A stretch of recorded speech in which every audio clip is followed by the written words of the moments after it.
Fans have been wanting a Darth Vader series for years, and ever since we got a taste of the brutal dark side user in Rogue One, it feels just out of reach. But now we might have some hope.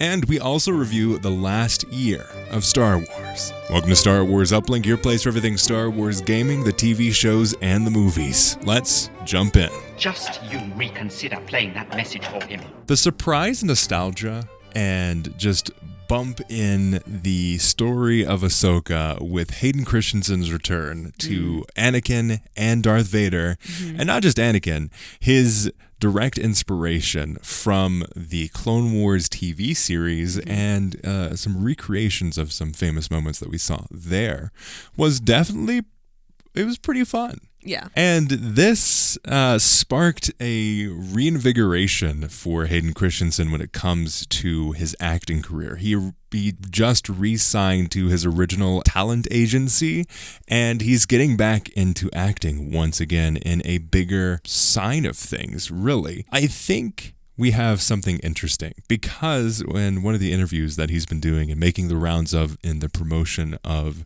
Ahsoka, and then just obviously everyone's like, hey buddy, when you coming back to Star Wars? I'd really love to know. He says that he would love to return to Star Wars and to continue playing Anakin and Darth Vader. Honestly, I'm kind of not surprised. It seemed like whenever we see him on the screen, all the he's behind like the scenes having stuff, a great time. You can just tell. You can just tell that he's like in the role, loving it, just doing his thing. Oh, for sure. He's having a blast, 100%. All of the behind the scenes photos is like him just like with a huge smile on his face, hugging all of his co-workers and actors and everything. Like he is 100% on board with this. And I think it shows in his acting because I think he did a really good job of coming back to the character of Anakin and embodying a lot of the growth of the character that we've seen through the years. I will say I was a little concerned when we first saw him in Obi-Wan because it was like, ooh, are you okay? They didn't do him justice really in Obi-Wan. He looked older than Ewan did. And I don't think they did a really good job with his makeup or helping him out in that regard as well. Because he doesn't look that old. No. He just looks old in Obi-Wan. Yeah, so it was a little concerning, but then we saw him in Ahsoka and it was like, oh my gosh, no, he's still got it. Yes, definitely. In fact, he probably has it more because he's a bit older now. And and also, he's a good actor. It wasn't his fault in terms of the more wooden performances that he had in the prequels. It was direction. George Lucas has said himself that he is not a good director of people. It's just not his strength. The script didn't help either. Yeah, the script didn't help either. And I wouldn't say the script helped in Ahsoka as well, because the script was pretty bare bones in terms of what actually happened in the show. But needless to say, it was good to see him back on screen. But I did want to pose the question of, now that he is totally on board with doing more in the Star Wars universe and wants to do more in the Star Wars universe, what about a Vader series? I mean, just more Anakin in general would be sweet. But the big thing is a Vader series. Right. I think there's a total market for it. I mean, hit us up with it. Come on. Yeah.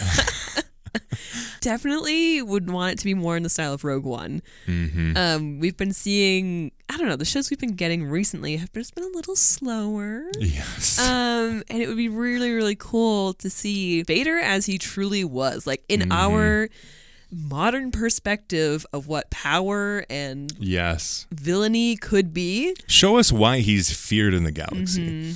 I do want to voice a concern with this idea before we go into like the different ways that this would work and be really cool. I do want to voice a concern that I've seen when people are like, I want a Vader series, and very well put. The response is, but why would you want to see him just be mean all the time? And I think there's a way to do this where you get the brutality of Vader without having tons of flashbacks, but put him in the position of being not just the person that's hunting down the Jedi, not the person that's striking fear into everyone. Have pieces of those. Let's put him in the situation of being on a ship. What would it look like? Because the second Thrawn book, Alliances, was kind of slow, even though it's the shorter of the books in the series, it was very slow to me. But what I really loved was the interaction that Thrawn had with Vader and the discussions they had as work buddies and the differences of opinion that they had and how they addressed that in the work environment. I think there's a way to have the brutality and the big moments and just the carnage of Vader, but also wrap it up in this idea of a Empire situation. Yeah, you would need to see... You can't just be all dark and gloom and evil and destruction and madness the whole time. That gets old real fast. And you can't really root for someone like that. Yeah. So you would need to see... And there's no growth. The human side of it. And you would need to see him with his allies. Because you don't... you can't just compare him to the light side all the time because he would just be dark. Just be darkness and evil. So you would need to compare him to his allies and just how he actually operates in that. And it would just bring a depth to what we do see on the screen. And yeah. A contrast to what we see of like in Rogue One and maybe the behind the scenes and like the details of the inner workings of the Empire. If you look at Andor, obviously we're going to bring up Andor here. Of course. We're big Andor fans. If you look at Andor and you look at the way that they put forward the Empire, if you look at the Empire and pretty much everything but Andor and Rogue One really, you see the Empire as not feared. You do not see them as a threat. You do not see a stormtrooper and think, man, that person's impressive. No, you don't. But in Andor, you do. A TIE fighter has never been scarier than when you see it flying above them in Aldhani. You do not see the fear and the destruction that the Empire is able to do until you see them all together in that boardroom, making decisions nonchalantly about the people that they're serving, or people that they're taking charge of or in control of. You do not see the Empire in any of those ways, in anything outside of those two examples of Rogue One and Andor. So what you're saying is it'd be really cool to see the Empire as a threat. Yes, and not a threat in the typical terms because the people around the boardroom aren't threatening in terms of like they're going at it, they're like ripping each other's throats out and like everything's gruesome and like bloody and destruction everywhere. No, it's how can I gain power, because that's what the Sith is all about, is gaining power and continuing to gain power. What does it look like for these characters to put them in a situation, to put the Empire in a place that actually makes them feared rather than in every other medium where there's like, yeah, it's a stormtrooper, pew pew, he's dead. Right. This needs to be seen. We need to know why the Empire got so big and is truly feared. Like we need to feel that. And I think Vader could definitely show us the way. And we have a clear example of a beloved comic series that's just called Darth Vader, and it is much beloved in the Star Wars comic space. Everyone loves it as, and would probably mark it as one of their favorite comics. I think it's on the shelf behind me right now. And when you look at that, you find a clear example of how they can make a character like Darth Vader interesting. He is intrinsically interesting as we see him go through his process through the movies and bits and pieces through the extended universe and legends and all of that stuff. You see him as an interesting character, but we don't see him as that character on screen. And as George Lucas said, anything off screen is just fan fiction. That was his belief with the extended universe originally, and that's why he was like, oh yeah, kill Chewbacca off, who cares? It's because he knew it would not have any impact on the story that he ultimately wanted to tell. Like he wasn't going through all the Legends books and be like, oh man, blah, blah, blah, I'm going to use this in here. No, he was, I'm going to do what I'm going to do. And then that's that. So if you look at this, we do not see Vader as any meaningful threat really until Rogue One. And then you see a taste of this behemoth and monster in the galaxy. I would love to see that on screen. I definitely think there's a space for that. Because the times have changed since the original Star Wars came out. And he was a scary, imposing guy. Watching him as a kid, you're like, That person's really scary, but he's also kind of cool. But I feel like kids these days, but like it's not the same. It's not the same as it was. What, 30 years ago? How long was it? 40, 45, close to 50. Almost 50 years ago? Yeah. Times are different. So I feel like there's a space where we could be refreshed in the whole, like, what power really is and what Vader can really bring to the table. And put fear towards the dark side again, because I think as we've gotten more examples through Star Wars of the villains and the dark side, we've gotten away from this idea that they're really fearsome. If you look at the Inquisitors in the Obi-Wan series, they're laughable.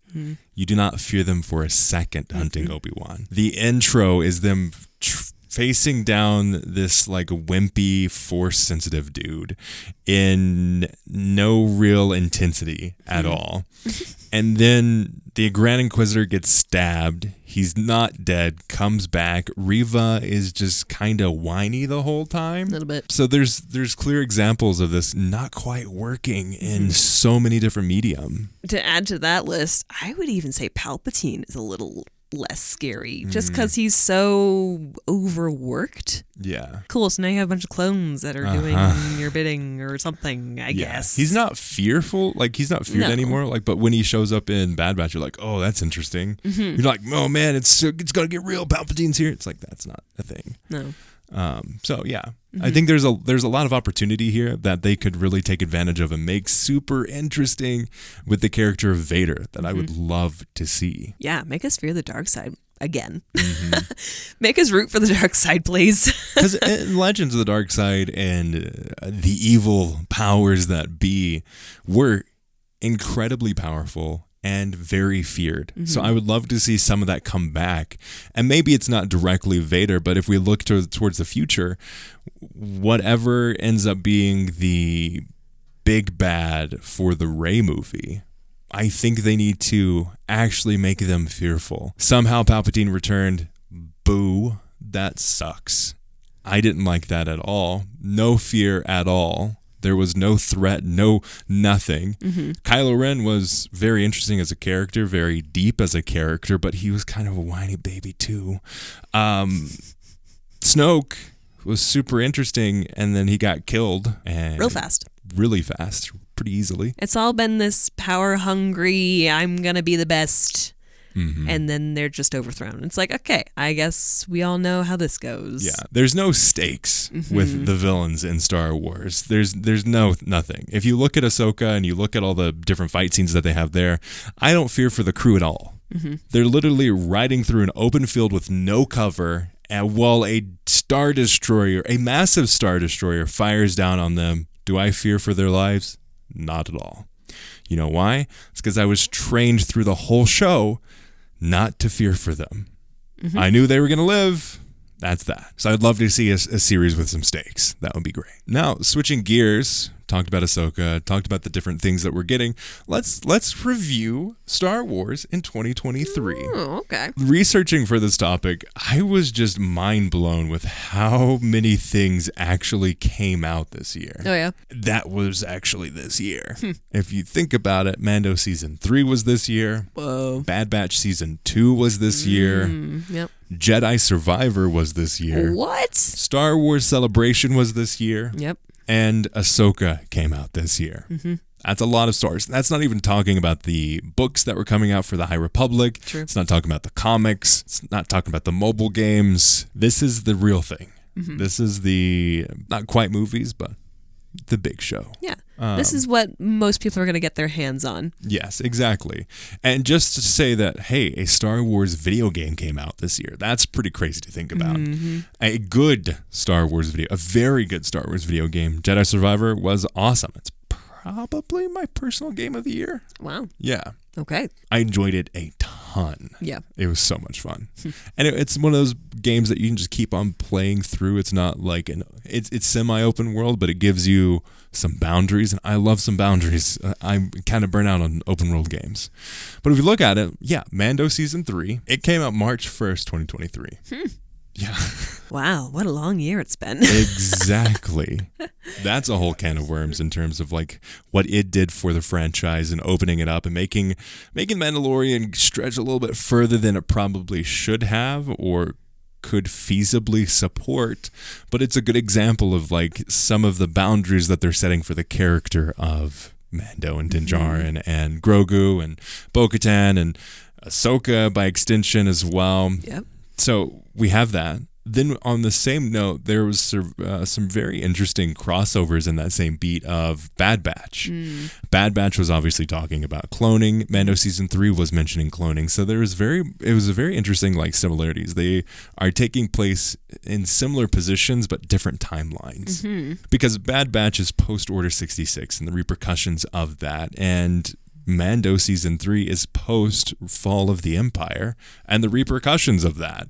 So they also covered cloning, which I think was interesting, and Mount Tantus, which was something that was very well mentioned in Legends, some canon, but as a place for Palpatine and Thrawn. So that was opening a can of worms for theories of ideas of what exactly could happen when we look at the world of Star Wars. Yep. And what it could mean for the future and season 3 of Bad Batch. Crazy cliffhanger, some actual stakes. Talk about stakes, like Tech died. Yeah. Spoiler alert. Oh, yeah. So that happened. Jedi Survivor took something that we knew of only in the books, High Republic, and brought it to the forefront in the biggest story that we've seen it yet, which is in a video game. And video games are close to the level of like Star Warsiness as the movies. I'd say in terms of numbers, very similar, if not more on the video game front. I doubt 13 million people or whatever watched Mando season 3. Maybe. So if there was a show to watch, I feel like Mando would have been the one that 13 million people would have. Not Bad Batch, but Mando, yes. But the biggest that we've seen, the High Republic, outside of books, the largest audience that we've seen would have interacted with the High Republic. And I think that's setting the groundwork for Acolyte when it ultimately comes out. Because Acolyte is going to be placed in the later years of the High Republic, but it is going to be interesting to see what that looks like. But that is the first example that we've seen of the High Republic, and I think it was very interesting to see a lot of that architecture come out and the different story beats for Cal Kestis as a character. And there were a lot of theories going around that we'd see Cal Kestis in Mando season 3, or we'd want to see him somehow in something. Like, there were some theories out there. I think we even covered them on the podcast or the YouTube channel of Cal Kestis coming to Mando season 3. Oh yeah. So that's that side of things. And then we get to Ahsoka. And Ahsoka, I think, was a return to basic Star Wars. Yeah. I think it was good, not great, but good. It was a good reset. It didn't do a whole lot. It didn't change everything. It really started back to where it ended where it started almost. I think as a year for Star Wars, it's been pretty good. It's really fascinating hearing you just talk through them all and being like reminded of how interwoven all of them are. Yeah, weirdly so. Yeah. Did they do this on purpose? I kind of have a sneaking suspicion that they did. And a lot of these things came out pretty close together. Yes. It was like a bunch, and then there's a gap of time, and then there's Ahsoka. Yep. Yeah. So... Yeah, Mando Season 3 and Bad Batch had crossover of 2 episodes coming out the same day. At the same time? Yeah. Yeah, it was crazy, and it was a little bit too much. And for them to be talking about like the same things, the same cloning, and then mentioning of Thrawn and all this like other stuff, where it was like... It's like, how, are these in the same timeline? Where are we? Yeah, it was kind of a lot to process. And I don't know. I hope that's not a trend that we're going to see in the next year. I don't think we need to have similar themes across all of the timelines of the Star Wars universe. Yeah, no. Preferably not, because it got real confusing. And I get easily confused on these times and what's going on and who's doing what. So, yeah, maybe don't do that again, please. But very interesting, very fascinating that they would do that. Yeah, and then like all of them interwove with each other. Ahsoka bringing actual Thrawn in, and like, oh my gosh, it was a big year for Thrawn. Yeah, big year for Thrawn. Boy, am I ready for it! But we need more. Yes, definitely. Yeah, and we need more stakes for Thrawn. And options and opportunities for him to really showcase his strengths as a character instead of just being the generic bad dude. Right, just standing there. Like, we don't need to see another generic warlord in the Empire. Showcase why Thrawn is actually interesting as a character, and do not water him down as a character. Please don't. But I think as a year for Star Wars, it's been really interesting and really fun. I know from a content creator perspective, like, I loved this year of making content around the Star Wars things. It was a little rough with Mando season 3, but Bad Batch was rocking it out. Yep. And then Ahsoka was really fun because that's when we did our live streams as well. After watching the episode. So there's a lot of fun stuff when we look back at the year of Star Wars in 2023. Yeah. Also, stay tuned. If you're not subscribed, subscribe, because next week we're going to be doing a review or a look forward at 2024 in Star Wars. So make sure you're subscribed for that. But yeah, wrapping this up, Star Wars in 2023 was quite good. It covered a lot of the similar themes that we didn't quite expect it to across the whole timeline. Because if you look at Mando Season 3 and Ahsoka, they're set around the same time period. And if you look at Bad Batch, it's post-Order 66, but they're all talking about some similar themes. And if you look at, similarly, I think Bad Batch Season 2 and... they wouldn't quite line up, but they were closer if you look at Jedi Survivor. Very similar timelines. I think Jedi Survivor takes place at the same time as Obi-Wan does. So, lots of crossovers, lots of interconnecting. But as always, thanks for listening. Check out our podcast wherever you find podcasts. And as always, may the Force be with you.